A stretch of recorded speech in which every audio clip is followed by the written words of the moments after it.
Also coming all the way from Oakland and driving down. Let's welcome her. Try to repeat anything that Geraldine said or Tate said, but I want to emphasize something. When you think about GSA, think about the federal buildings, courthouses, and border stations you see around the world, right? That's what I used to work for. And I did that for over 25 years, and I covered every area within GSA, from the field office to where they manage the GSA schedules, to relocation services, to being a construction project manager, where I managed and had design, build, renovation, repair and alterations, 3 capital construction projects. 2 in the old downtown Las Vegas area on Las Vegas Boulevard, the Lord George Courthouse and the Foley Federal Building across the street from each other, and the Tecate border station where they make Tecate beer. So about that. But throughout the 25 years, I would have businesses come to me that did not understand that there are some programs out there to help them to grow. And so I resigned after 25 years because I'm so passionate about this, okay? And so, as Tate said, I provide vendor management training to Fortune 500 companies, government buyers, and nonprofit organizations like the Chambers. And for businesses, I wrote Get the Cheese, Avoid the Traps, an interactive guide to government contracting.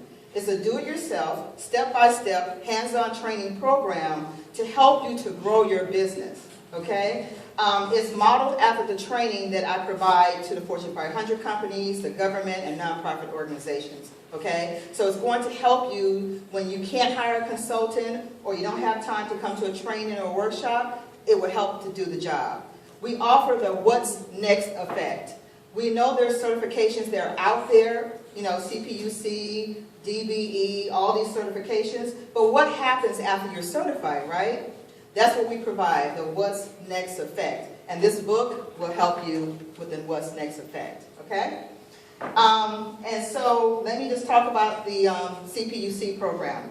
The California Public Utilities Commission certification, also known as General Order 156, is similar to the other supplier certification programs that's out there. However, this program is for phone, water, gas, electric, energy, cable, and telecommunication companies, such as PG&E, Sprint, AT&T, Cox Communications, Comcast, T-Mobile, Metro PCS, US Cellular, and Verizon, okay? It's a 3-year program. It's free. The only thing is, if anything changes in your legal business structure, like if you go from an LLC to a sole proprietor, then you have to reapply to see if you still qualify. If your company name changes, you have to reapply, okay? Outside of that, it's 3 years. The certifying partner is the Supplier Clearinghouse. If you're a veteran, it's the Office of Small Business and Disabled Veteran Businesses, operated by the Department of General Services, DGS, that's the state. The certification process should only take 45 to 50 days. I myself am certified CPUC, HubZone, Women-Owned Small Business, Minority-Owned Small Business, because I fully understand who my customers are. And let me go to a side for this for a minute, what Geraldine was talking about. When I taught the pitching workshop, I talked about dating your customer, okay? You want to choose your top 3 ideal customers and date them. What does it mean to date someone? Get to know them. Get to know them. So you go to their website, you really get to know who they are, what they require, what they want from you is very important. And then you need to know how to pitch to them, okay? And I created this acronym, present information to customers at half the time. That's the acronym for pitch. Okay? Present information to customers at half the time. You have to visualize you coming from the 1st floor to maybe the 5th floor, so you should be on it. You should be on top of it. You shouldn't have to be scrambling trying to figure it out. And you want to make sure your customer fully understands what goods and services that you provide and how are you going to provide solutions to their problems. It's not about you, right? It's about your customer. Okay? I just want to say that. Okay, so the certification can take longer than 45 to 60 days if you're not operating as a business. I've managed and consulted with companies who make millions of dollars. And they say they're a corporation, but when it comes to getting certified, their paper trail is not accurate. So it takes them like 6 months. So if you say that you're operating as a business, make sure you have everything in order to operate as that business. And what does that mean to qualify? Okay? You must have a bank signature card, a business bank signature card, not your personal, right? Okay? Financial records, legal business structure. Remember, make sure the paper trail says Vernita Naylor, not Vernita Jones, because that's my old name, right? Because that paper trail, they're going to say, wait a minute, something's not lining up here, okay? Resume. They want to make sure that you have the capacity to operate in the type of business that you say you know, okay? So if you do janitorial, but your resume said financial records, that's a disconnect, right? Proof of citizenship, because it is a supplier certification program. Personal capital contributions. And then there's other supporting documents. It may be about 20 documents. The general documents may be about 20.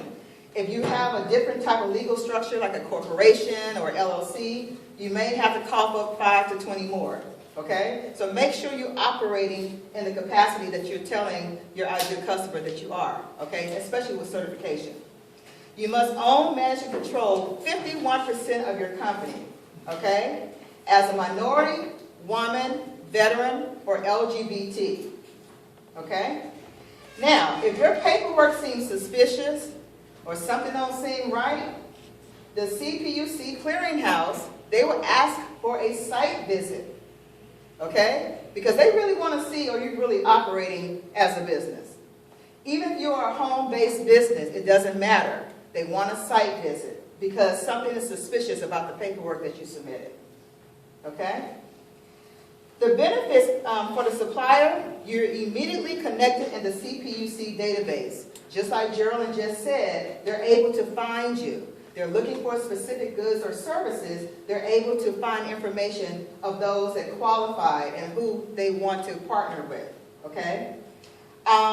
You're also able to begin to build a relationship with your ideal customer.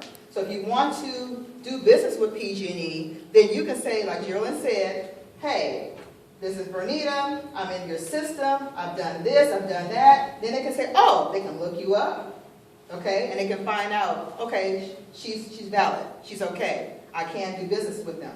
Now, one thing, too, you want to still establish that relationship.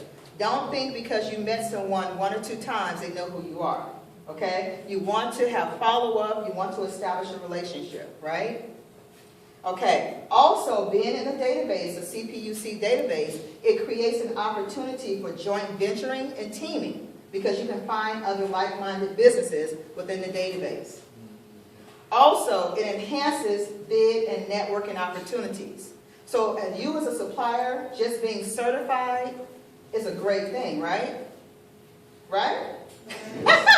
Okay.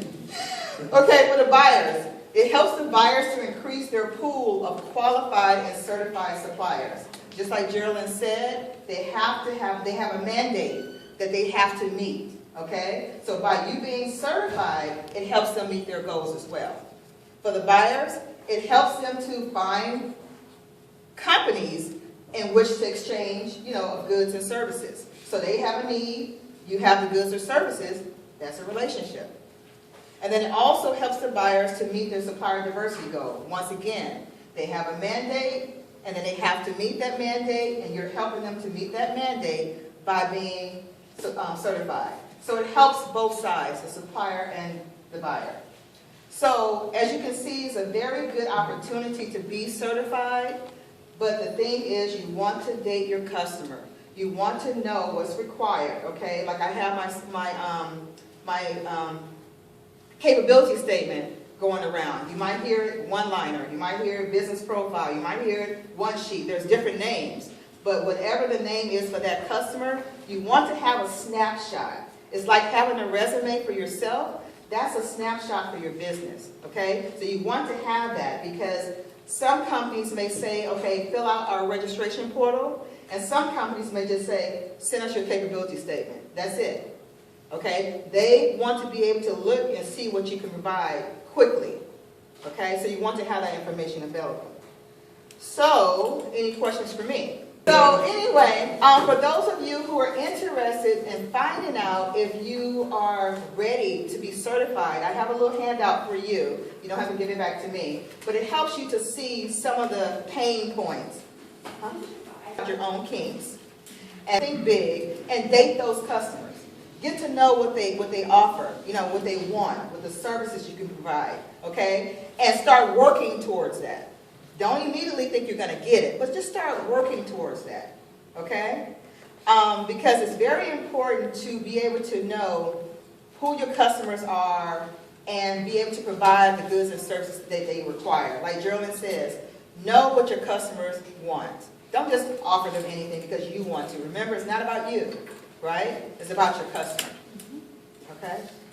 Did I answer your question? Okay. Any other questions? Okay.